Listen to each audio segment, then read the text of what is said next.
जब दिल्ली पर कूच करने के लिए अमीर तैमूर के 90,000 सैनिक समरकंद में जमा हुए तो पूरे शहर में उनके एक जगह जमा होने से धूल ही धूल फैल गई। दिल्ली समरकंद के दक्षिण पूर्व में था, वहाँ से करीब 1000 मील दूर। दिल्ली तक पहुँचने का रास्ता शायद दुनिया का सबसे कठिन रास्ता था, जो हिंदू कुश की पहाड़ियों के ऊपर से होकर जाता था, जिसके आसपास वो लोग रहते थे जिनको सिकंदर महान भी झुका पाने में कामयाब नहीं हुए थे। बीच में उनकी नदियाँ, पथरीले रास्ते और रेगिस्तान थे जो दिल्ली तक पहुंचने का रास्ता और मुश्किल बना देते थे। अगर इन्हें पार कर भी लिया जाए तो तैमूर की सेना का सामना खतरनाक और बड़े हाथियों से होना था, जिन्हें तैमूर और उनकी सेना ने पहले कभी नहीं देखा था। उनके बारे में उसने कहानियाँ ज़रूर सुन रखी थी कि वो आनन फानन में ना सिर्फ घर और पेड़ उखाड़ फेंकते हैं, बल्कि सामने की दीवार को भी रोनते हुए चले जाते हैं। उनकी सूंडों में इतनी ताकत थी कि वो लपेट कर किसी भी सैनिक को नीचे फेंककर अपने पैरों से कुचल सकते थे। उस समय दिल्ली की हालत भी ठीक नहीं थी। साल 1338 में फ़िरोज़ शाह तुगलक की मौत के बाद पूरा भारत बंगाल, कश्मीर और दक्कन जैसे इलाकों में बंट चुका था। मशहूर इतिहासकार सर जॉर्ज डनबर अपनी किताब द हिस्ट्री ऑफ इंडिया में लिखते हैं, फ़िरोज़ की मौत के 10 सालों के अंदर एक के बाद एक दिल्ली में 5 बादशाहों, उनके पोतों और उनके छोटे बेटे ने राज किया था। दिल्ली की अंदरूनी हालत ये थी कि वो एक तरह से किसी भी बाहरी आक्रांता का हमला करने के लिए न्योता दे रही थी। समरकंद से बाहर निकलने के फ़ौरन बाद ही चढ़ाई शुरू हो गई थी। तैमूर के सामने सबसे बड़ी चुनौती थी अपने 90,000 सैनिकों के साथ उनकी दोगुनी संख्या में घोड़ों को किस तरह दुनिया की छत के पार ले जाया जाए। जस्टिन मरोजी अपनी किताब Tamerlane sword of the Islam conqueror of the world में लिखते हैं, अमीर तैमूर की सेना को भांति भांति के इलाकों से होकर गुजरना था, जिनके मौसम एक जैसे नहीं थे। अमीर तैमूर से कम नेतृत्व क्षमता वाले किसी भी शख्स को बर्बाद करने के लिए इतना काफ़ी था। समरकंद से दिल्ली के बीच बर्फ़ से ढकी चट्टानें, गर्मी से झुलसा देने वाले रेगिस्तान और बंजर ज़मीन का बड़ा इलाका था, जहां सैनिकों के खाने के लिए एक दाना तक नहीं उगाया जा सकता था। अमीर तैमूर के सैनिकों की पूरी रसद करीब 1.5 लाख घोड़ों की पीठ पर चल रही थी। इस अभियान के 600 साल बाद आज भी इस इलाके से गुजरने वाले टैक्सी ड्राइवर बर्फीले दर्रों के ख़राब मौसम की शिकायत किए बिना नहीं रहते। अमीर तैमूर के सैनिक यूँ तो कई बड़ी लड़ाइयाँ लड़ चुके थे, लेकिन उन्हें इन हालात में आगे बढ़ने का कोई अंदाज़ा नहीं था।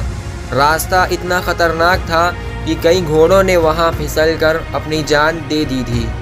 एक समय ऐसा भी आया जब कई लड़ाइयाँ जीत चुके अमीर तैमूर को घोड़े की पीठ से उतरकर एक मामूली सिपाही की तरह पैदल चलना पड़ा।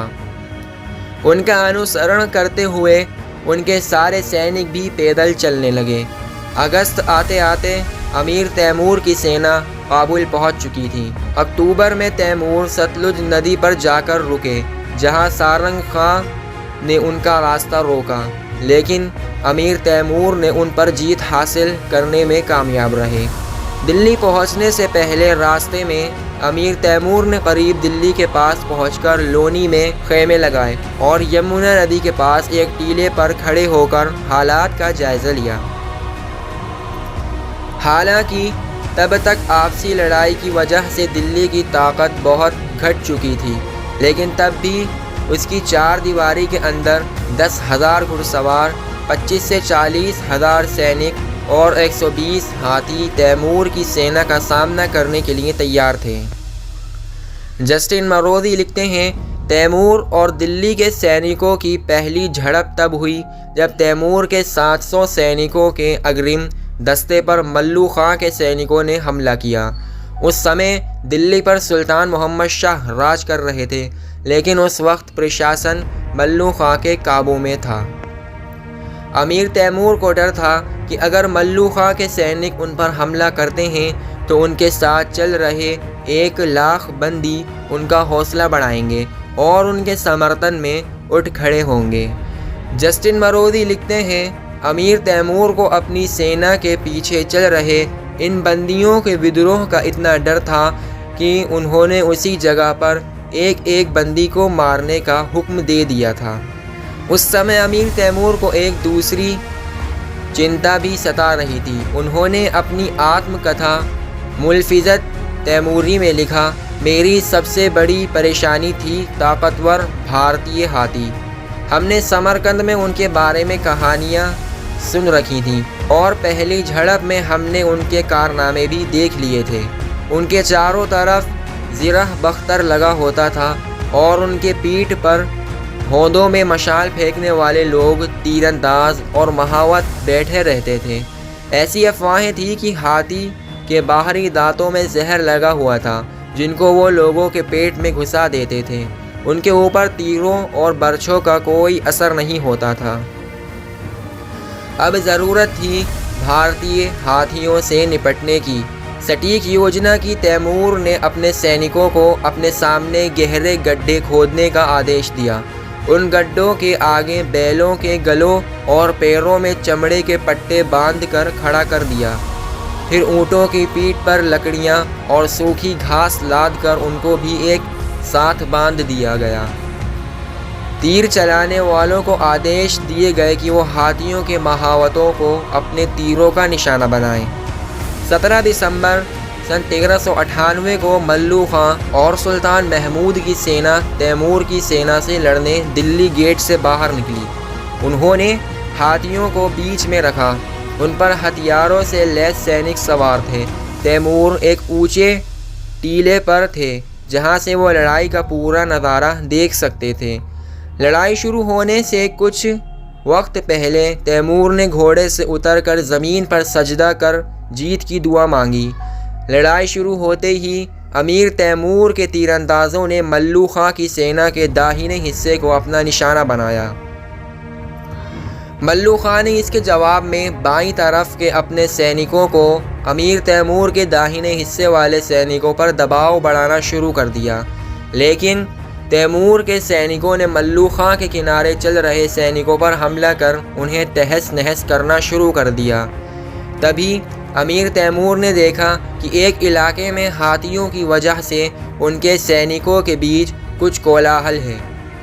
उन्होंने इसके लिए पहले से ही योजना बना रखी थी। अब उनको अमली जामा पहनाने का वक्त आ गया था। उन्होंने अपने सैनिकों से कहा कि वो पीठ पर सूखी घास और लकड़ी लादे ऊँटों को आगे करें। जैसे ही हाथी उनके सामने आए, ऊँटों की पीठ पर रखी घास और लकड़ियों में आग लगा दी गई। जस्टिन मरोदी लिखते हैं, अचानक पीठ पर जलती आग के साथ ऊँट हाथियों के सामने आ गए। हाथी डरकर अपने ही सैनिकों की तरफ मुड़ गए और उन्होंने अपने ही सैनिकों को कुचलना शुरू कर दिया। नतीजा ये हुआ कि मल्लू खां के सैनिकों के बीच अफरा तफरी मच गई। इतिहासकार ख्वान दामीर ने अपनी किताब हबीब सियार में लिखा, अचानक युद्ध स्थल में पेड़ से गिरे नारियलों की तरह भारतीय सैनिकों के सिर दिखाई देने लगे। दाहिने छोर से तैमूर के सिपाह सालार पीर मोहम्मद ने उनका पीछा किया और दिल्ली की दीवारों के अंदर उन्हें खदेड़ कर दम लिया। इस समय अमीर तैमूर के 15 साल के पोते खलील ने एक हाथी को उस पर सवार सैनिकों के साथ पकड़ लिया और अपने दादा के सामने ले आए। उसी समय अमीर तैमूर लड़ाई का नेतृत्व कुर्रा खां को देकर खुद लड़ाई में कूद पड़े। अमीर तैमूर ने अपनी आत्मकथा में लिखा, मैंने एक हाथ में तलवार और दूसरे हाथ में कुल्हाड़ी थाम ली। मैं दाएं बाएं तलवार और कुल्हाड़ी चलाता हुआ चल रहा था। मैंने 2 बार हाथियों की सूंड काट डाली और जिसकी भी सूंड काटी वो हाथी घुटने टेक कर एक करवट लेट गया और उसके होदे पर बैठे सैनिक ज़मीन पर गिर पड़े। तभी शहर से निकलने वाले बड़ी बड़ी मूँछों वाले हिंदी सिपाहियों ने हमारा रास्ता रोकने की कोशिश की। मेरे दोनों हाथ इतनी तेज़ी से हमला कर रहे थे कि खुद मुझे अपनी ताकत और फुर्ती पर ताज्जुब हो रहा था। बड़ी बड़ी मूँछों वाले सिपाही हमारे आगे ढेर होते जा रहे थे और हम धीरे धीरे शहर के दरवाजे के पास पहुंच रहे थे। इस बीच अमीर तैमूर फिर घोड़े पर सवार हो गए। जब वो एक खाली जगह पर पहुंचे तो उनके हाथ से घोड़े की एड़ छूट गई। अमीर तैमूर ने अपनी आत्मकथा में लिखा, मैंने हैरान होकर मशाल की रोशनी में अपना हाथ देखा। पता चला कि एड़ के हाथ से फिसलने के वजह से मेरा खुद का खून था, जिससे मेरा हाथ भीग गया था। मैंने अपने ऊपर नज़र डाली तो मेरे सारे कपड़े खून में तरबतर थे। मुझे लगा जैसे किसी खून के तालाब में फेंककर मुझे बाहर निकाला गया है। जब मैंने अपने जिस्म को गौर से देखा तो पाया कि मेरी दोनों कलाइयाँ घायल हो चुकी थीं और मेरे दोनों पैरों पर 5 जगह घाव लगे थे। लेकिन तब तक तैमूर के सैनिक दिल्ली के अंदर दाखिल हो चुके थे। उनके एक दिन बाद अमीर तैमूर एक विजेता की तरह दिल्ली के अंदर घुसे। दिल्ली की दीवारों के अंदर एक खेमा गाड़कर आनन फानन में तैमूर का दरबार बनाया गया। उसके सामने से सुल्तान महमूद के दरबार के लोगों और दिल्ली के लोगों को गुजारा गया। ये इस बात का इशारा था कि दिल्ली पर तैमूर लंग का पूरी तरह से काबू हो चुका था। दिल्ली के सुल्तान महमूद और मल्लू खां अपने लोगों को आक्रांता के रहम पर छोड़कर जंग के मैदान से भाग खड़े हुए। जस्टिन मोरोजी लिखते हैं, एक एक कर 100 के करीब बचे हुए हाथियों को तैमूर के सामने लाया गया। उन्होंने घुटनों के बल बैठकर और अपनी सूंड उठाकर दिल्ली के नए मालिक तैमूर को सलामी दी। अमीर तैमूर ने तय किया कि वो इन हाथियों को तबरीज़, शिराज, अर्जिनजान और शिरवान के राजकुमारों को तोहफे के तौर पर भिजवाएंगे। उनके साथ उन्होंने अपने संदेश वाहक भी भेजे ताकि पूरे एशिया में खबर फैल जाए कि दिल्ली पर अमीर तैमूर का कब्ज़ा हो गया है। जंग ख़त्म होने के बाद तैमूर ने उस चीज़ पर ध्यान लगाया जिसके लिए उन्होंने दिल्ली पर हमला किया था। उन्होंने अंदाज़ा लगाना शुरू किया कि दिल्ली का ख़जाना कितना बड़ा है और वो यहाँ से क्या क्या लेकर जा सकते हैं। उनके सैनिकों ने घर जाकर ये बताना शुरू कर दिया कि उन्हें कितना हर्जाना देना होगा। कुछ सैनिक अपने साथियों के लिए शहर में अनाज की लूटपाट करने लगे। शराफुद्दीन अली याज़दी का मानना है कि उस समय दिल्ली शहर की सीमा के अंदर अमीर तैमूर लंग के 15,000 सैनिक पहुंच चुके थे। तभी तैमूर के सैनिकों और दिल्ली वासियों के बीच कुछ कहा सुनी हुई। मंगोलों ने दिल्ली वासियों को पुरानी दिल्ली तक खदेड़ दिया, जहां उन्होंने एक मस्जिद के अहाते में शरण ली। जस्टिन मरोदी लिखते हैं, तैमूर के 500 सैनिकों और 2 अमीरों ने मस्जिद में शरण लिए हुए एक व्यक्ति को मार डाला। उन्होंने उनके काटे हुए सिरों की एक मीनार सी बना दी और उनके कटे हुए जिस्म चील और कौवों के लिए खाने के लिए छोड़ दिए। लगातार 3 दिनों तक ये कत्लेआम चलता रहा। ग़ियासुद्दीन अली ने अपनी किताब diary of Timur's campaign in India उस वक्त की घटनाओं पर रोशनी डालते हुए लिखी, तातार सैनिक दिल्ली वासियों पर इस तरह टूटे जैसे भूखे भेड़ियों का झुंड भेड़ों के समूह पर टूटता है। नतीजा ये रहा कि अपनी धन दौलत, जवाहरातों और इत्र के लिए मशहूर दिल्ली जलते हुए नर्क में बदल गई, जिसके कोने कोने से सड़ रही लाशों की बदबू आ रही थी। अपने शामियाने में आराम कर रहे अमीर तैमूर लंग को दिल्ली में चल रहे इस कत्लेआम की कोई भनक नहीं थी। तैमूर के सिपाह सालार दिल्ली की जनता पर जुल्म ढाकर उस पर काबू करने की कोशिश कर रहे थे, लेकिन उनके साथी इस बारे में तैमूर को सूचित करने की हिम्मत नहीं जुटा सके। लेकिन कुछ इतिहासकारों को शक है कि तैमूर को इस जनसंहार की हवा नहीं थी। तैमूर की सेना अपने अनुशासन के लिए विख्यात थी। ऊपर के आदेश के बिना वो इस तरह की लूटपाट और कत्लेआम नहीं कर सकते थे। उन्हें लूटपाट के लिए तैमूर का हुक्म मिला हो या नहीं, लेकिन तैमूर के सैनिक दिल्ली की समृद्धि से हतप्रभ थे।